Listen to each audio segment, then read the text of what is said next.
Hello students, आज की video में हम डिस्कस करेंगे पोस्ट स्ट्रेप्टोकोकल डिजीज़। जैसा कि आप जानते हैं कि प्रीवियस वीडियो में हमने पोस्ट स्ट्रेप्टोकोकल डिजीज़ में से एक डिजीज़ डिस्कस की थी जो कि थी एक्यूट ग्लोमेरुलोनेफ्राइटिस। एक्यूट ग्लोमेरुलोनेफ्राइटिस एक पोस्ट स्ट्रेप्टोकोकल डिजीज़ है और सेकंड पोस्ट स्ट्रेप्टोकोकल डिजीज़ है एक्यूट रूमेटिक फीवर। तो आज की वीडियो में हम डिस्कस करेंगे एक्यूट रूमेटिक फीवर को। तो एक्यूट रूमेटिक फीवर जो है ये कब स्टार्ट होता है? ये approximately 2 weeks after a group A streptococcal infection. ये ग्रुप ए स्ट्रेप्टोकोकल इन्फेक्शन के 2 वीक्स के बाद होता है, ठीक है। इसलिए ये पोस्ट स्ट्रेप्टोकोकल डिजीज है। और कौन से स्ट्रेप्टोकोकल की कौन से इन्फेक्शन के बाद यूजली होता है? यूजली फ्रेंजाइटिस के बाद। यूजली फ्रेंजाइटिस के बाद हमें जो है रूमेटिक फीवर होने के चांस ज़्यादा होते हैं। अब रूमेटिक फीवर की क्या क्या खसूसियात हैं, इसको हम कैरेक्टराइज कैसे करते हैं? It is characterise by fever. Number 1 fever, number 2 migratory polyarthritis हो जाता है इससे, और कार्डाइटिस। ये तीनों चीज़ें डेवलप हो जाती हैं। ये इसकी खसूसियात हैं। एक्यूट रूमेटिक फीवर को हम कैसे कैरेक्टराइज करते हैं? By fever, migratory polyarthritis and carditis. अब जो कार्डाइटिस है वो क्या करता है? कार्डाइटिस जो है ये डैमेज करता है मायोकार्डियल और एंडोकार्डियल टिश्यू को। मायोकार्डियल और एंडोकार्डियल टिश्यू को डैमेज करता है, स्पेशली कौन से वॉल्स को? Mitral and aortic. Specially mitral and aortic walls को ये डैमेज करता है और उसकी वजह से हमारे वॉल्स के ऊपर, हार्ट के वॉल्स के ऊपर क्या हो जाती हैं? वेजिटेशंस हो जाती हैं। तो ये आपने याद रखना है, ये इंपॉर्टेंट पॉइंट है। उसके अलावा क्या होता है? ये तो हो गया जी कार्डाइटिस में क्या होता है। उसके अलावा एक uncontrollable spasmodic movements of the limbs और फेस में आल्सो ओकर, यानी हम लोग के कंट्रोल में नहीं होती और स्पेस्मोडिक मूवमेंट्स हो जाती हैं हमारे लिम्स की, और फेस के ऊपर भी स्पेज्म हो जाता है, जिसको हम क्या कहते हैं? कोरिया, ठीक है। ये एक मेडिकल टर्म है, कोरिया, CHOREA। तो ये आपने याद रखना है कि फीवर, माइग्रेटरी पॉलीआर्थराइटिस और कार्डाइटिस हो जाता है, ठीक है। और जो कार्डाइटिस में माइट्रल और एओर्टिक वॉल्स जो हैं वो डैमेज होते हैं, जिसकी वजह से वेजिटेशंस हो जाती हैं वॉल्स के ऊपर। उसके अलावा हमारे लिम्स की स्पेस्मोडिक मूवमेंट्स हो जाती हैं और हमारे फेस पे भी हो जाता है स्पेज्म, और उसको हम क्या कहते हैं? कोरिया। और कौन से ब्लड टेस्ट जो हैं वो एक्यूट ग्लोमेरुलोनेफ्राइटिस में हाई हो जाते हैं? वो होता है हमारे पास ASO, एंटी स्ट्रेप्टोलाइसिन O।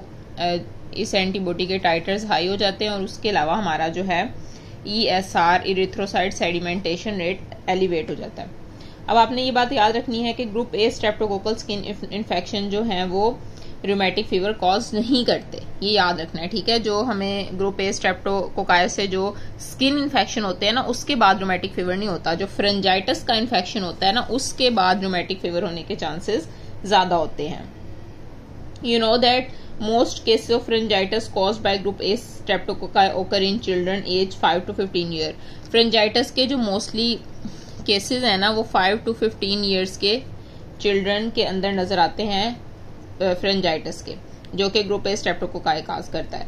तो आप ये बात अपने जहन में रखें कि इस ग्रुप के बच्चों के अंदर रूमेटिक फीवर होने के चांस ज्यादा हैं। अब नेक्स्ट हम देखते हैं कि रूमेटिक फीवर स्टार्ट कैसे होता है। तो रूमेटिक फीवर के अंदर बेसिकली होता क्या है? एक इम्यूनोलॉजिक क्रॉस रिएक्शन होता है इसके अंदर। ये इम्यूनोलॉजिकल डिजीज है ना, इम्यूनोलॉजिक क्रॉस रिएक्शन होता है किसके दरमियान? एंटीबॉडीज के दरमियान, जो कि स्ट्रेप्टोकोकस पायोजेनिस की M प्रोटीन के अगेंस्ट बनती हैं। जो स्ट्रेप्टोकोकस पायजनीस के ऊपर एम प्रोटीन है उसके अगेंस्ट क्या बनती हैं, एंटीबॉडीज। ठीक है, इन दोनों के दरमियान रिएक्शन होता है।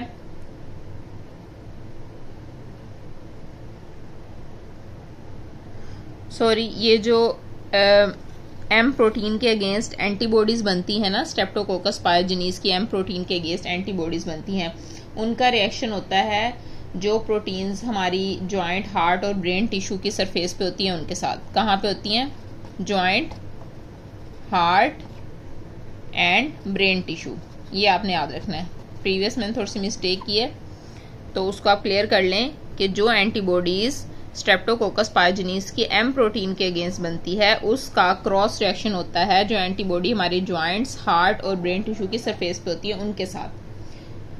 बेसिकली ये एक ऑटो इम्यून डिजीज है, ठीक है, जो कि greatly exacerbated by recurrent streptococcal infection, जो बहुत ज्यादा तब होती है जब हमें रेकरेंट स्ट्रेप्टोकोकल इन्फेक्शन हो, यानी बहुत बार बार हमें स्ट्रेप्टोकोकल इन्फेक्शन हो, तो ये ऑटो इम्यून डिजीज जो है वो स्पीड अप होती है, इसको स्पीड तब मिलती है। If streptococcal infection are treated within 8 days of onset, अगर हमें कोई यानी स्ट्रेप्टोकोकल इन्फेक्शन हुआ है, ठीक है, अगर हम उस इन्फेक्शन को ट्रीट कर देते हैं विद इन 8 days, यानी शुरू होने के 8 दिनों के अंदर अगर हम स्ट्रेप्टोकोकल इन्फेक्शन को ट्रीट कर देते हैं तो रूमेटिक फीवर से बचा जा सकता है। ये एक इंपॉर्टेंट की पॉइंट है, ये आपने याद रखना है। After a heart damaging attack of rheumatic fever, reinfection must be prevented by long-term prophylaxis. Rheumatic fever जब आप पे एक हार्ट डैमेजिंग अटैक कर दे तो रीइन्फेक्शन को हम प्रिवेंट कर सकते हैं लॉन्ग टर्म प्रोफाइलैक्सिस यूज करके। In the US fewer than 0.5% of group A streptococcal infection led to rheumatic fever। US की बात करें तो 0.5% से भी कम जो है group A streptococcal infection rheumatic fever की तरफ जाते हैं, लेकिन जो डेवलपिंग ट्रॉपिकल कंट्रीज हैं ये हायर रेट है इसका, हायर देन 5% जो स्ट्रेप्टोकोकल इन्फेक्शन है rheumatic fever की तरफ जाते हैं। तो rheumatic heart disease remain a significant global health burden। तो rheumatic heart disease एक significant global health burden है, क्योंकि जो एम प्रोटीन्स स्ट्रेप्टोकोकस की हैं उसके अगेंस्ट जो एंटीबॉडीज बनती हैं उनका क्रॉस रिएक्शन होता है हमारे जो हार्ट की सरफेस पे एंटीबॉडीज होती हैं उसके साथ, जो जॉइंट की सरफेस पे होती हैं उसके साथ, ब्रेन की सरफेस पे होती है उसके साथ। Hope so you understand. अगर आपको कोई क्वेश्चन हो आप कमेंट सेक्शन में पूछ सकते हैं। वीडियो को लाइक कीजिए, चैनल को सब्सक्राइब कीजिए, शेयर कीजिए। Hope so you understand. Thank you.